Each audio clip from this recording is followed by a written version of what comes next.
kita mengenal banyak jenis bilangan. Nah, paling sederhana itu adalah yang namanya bilangan asli. Nah, ini tentunya sudah kita pelajari waktu kita di SD ya.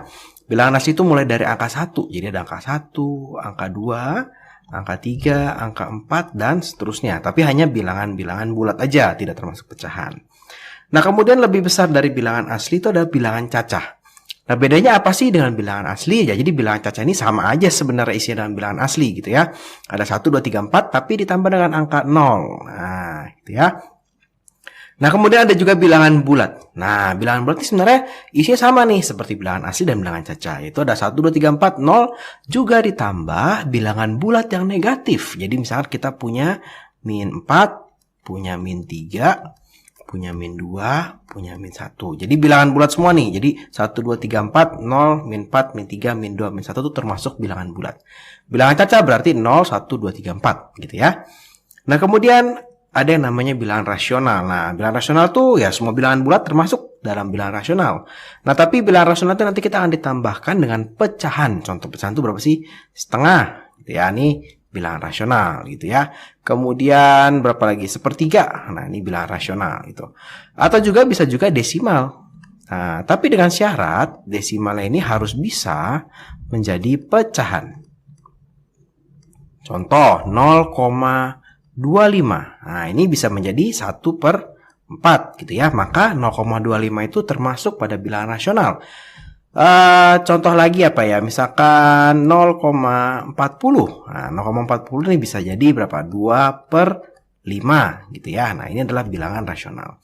Atau juga bisa juga bilangan akar. Nah, cuma syaratnya mesti bisa keluar dari akar. Contohnya kita punya akar 4. Nah, ini bilangan rasional. Dia bisa menjadi 2. Oke ya.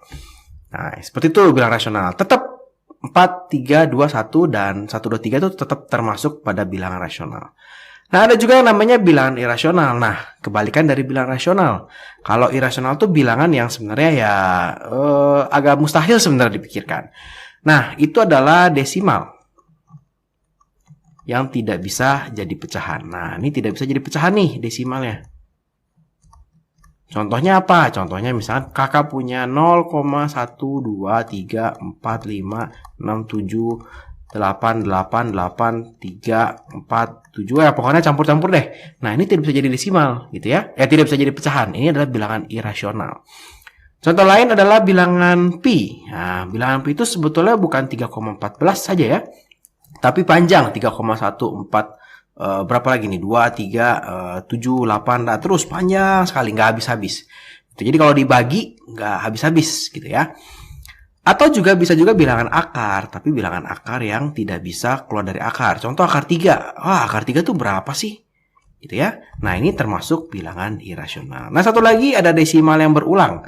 Desimal berulang tuh contohnya misalkan 0,6666 terus. Nah, teman-teman ingat ini bisa jadi berapa? Bisa jadi 2/3 ya. Waktu kita belajar di SD mungkin pernah belajar yang seperti ini. Itu artinya desimal berulang. Atau 0,1211212 terus. Nah, ini berulang terus. Nah, nanti ini bisa menjadi pecahan. Caranya gimana? Nanti tonton video kakak tentang pecahan. Oke ya. Nah, semuanya ini bilangan irasional. Nah, jadi semuanya ini bilangan irasional dan juga bilangan rasional, bilangan rasional, semua ya. Itu kita bilang bilangan real. Bilangan yang asli, yang ada, yang bisa mungkin tidak terbayangkan, tapi bisa diwujud nyatakan, gitu ya. Misalnya kayak akar gimana, mau wujud nyatakannya? Bisa, nanti ada caranya. Ya. Tapi ada juga bilangan yang tidak bisa diwujud nyatakan. Itu namanya adalah bilangan imajiner. Nah, bilangan imajiner itu bilangan yang terdiri dengan komposisi akar min 1. Nah, biasanya ditulis dengan lambang I, gitu ya, imajiner. Ya, akar min 1, akar min 3, gitu ya, akar min 3, akar min 4. Nah, ini semua adalah bilangan imajiner, gitu ya. Nah, bisa juga nanti kita membuat yang namanya bilangan kompleks. Nah, bilangan kompleks itu adalah bilangan imajiner dicampur dengan bilangan yang realnya. Nah, apakah kita belajar ini semua di kelas 7? Ya, tidak. Ini hanya pengantar kakak kalau ternyata ada banyak jenis bilangan. Nanti pada kelas 7 kita akan belajar bilangan bulat pertama kali. Nanti juga akan belajar pecahan. Nah, itu bilangan rasional kita akan belajar. Nanti di tingkat selanjutnya kita akan belajar akar dan sebagainya. Oke ya. Kita lanjut ya. Nah, ini rangkumannya sekilas. Jadi bilangan asli itu dari 1 ya, bilangan cacat dari 0, bilangan bulat dari min sampai seterusnya, bilangan rasional semua ditambah pecahan dan desimal yang bisa jadi pecahan. Nah, bilangan rasional itu desimal yang tak berujung gitu ya, akar, pi gitu ya. Oke, semuanya termasuk bilangan real. Oke. Nah, nanti biasanya kita akan bertemu dengan yang namanya istilah-istilah yang lain, yaitu bilangan ganjil dan bilangan genap. Nah, bilangan ganjil dan bilangan genap itu sebenarnya adalah bagian dari bilangan bulat. Kalau ganjil itu adalah bilangan bulat yang tidak habis dibagi 2. Contohnya apa ya? Misalnya 3. Nah, 3 kalau dibagi 2, nah itu adalah 1, tapi masih punya sisa 1. Nah, ini adalah bilangan ganjil. Kalau bilangan genap berarti bilangan bulat yang tidak habis dibagi 2. Ini kakak ada salah nih. Ini berarti harusnya habis.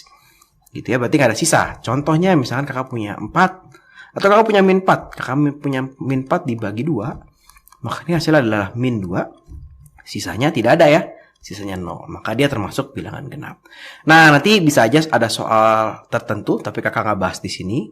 Kadang-kadang di awal-awal guru kalian suka bertanya nih, kalau misalkan bilangan ganjil ditambah bilangan genap ditambah bilangan ganjil, hasilnya apa nih gitu ya.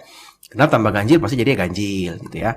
Kalau genap dikali dengan genap, hasilnya berapa nih? Genap apa ganjil? Nah, itu kan bingung ya, nebak-nebak ya. Nah, kalau kalian ketemu soal seperti ini gampang banget. Kalian ya pikirin aja satu bilangan ganjil. Contoh misalnya ya. Misalkan kakak ditanya, kalau genap ditambah ganjil dikurang genap ditambah genap lagi, hasilnya genap apa ganjil? Ya kita masukin aja 4 tambah 3 gitu kan, kurang 4 tambah 4. Boleh dong. Nah, jadi kita bisa dapat nih. Hasilnya adalah berapa nih? 7 ya. Nah, 7 itu adalah bilangan ganjil. Ya udah, berarti hasilnya adalah ganjil. Ya, gampang. Nah, nanti kita juga akan banyak bertemu dengan yang namanya bilangan prima dan bilangan komposit. Ingat-ingat nih ya, nanti kita akan kepake nih di himpunan kepake, di kelas 8 kepake, dan seterusnya. Bilangan prima itu adalah bilangan yang hanya bisa dibagi oleh satu dan dirinya sendiri. Contohnya, angka 2. 2 bisa dibagi 3? Nggak bisa. Dibagi 4? Nggak bisa. Dia hanya bisa dibagi oleh 2 dan bisa dibagi oleh 1. Gitu ya. Atau kita punya angka berapa? 11. 11 bisa dibagi 2? Nggak bisa. Dibagi 3? Nggak bisa. Gitu ya. Dibagi 4? Nggak bisa. Gitu ya. Hanya bisa dibagi 11 dan hanya bisa dibagi oleh 1. Oke. Nah, kalau bilangan komposit ini adalah lawannya. Nah, ini lawannya nih dari bilangan prima gitu ya. Berarti ya selain bilangan selain bilangan prima gitu. Tapi dia harus memiliki 2 buah faktor prima. Jadi angka 1 tidak termasuk. Maka bilangan komposit akan mulai dari angka 4. 4, 6, 8, berapa lagi? 9 bisa gitu ya. Terus 11 nggak bisa, 10 bisa, 12 bisa.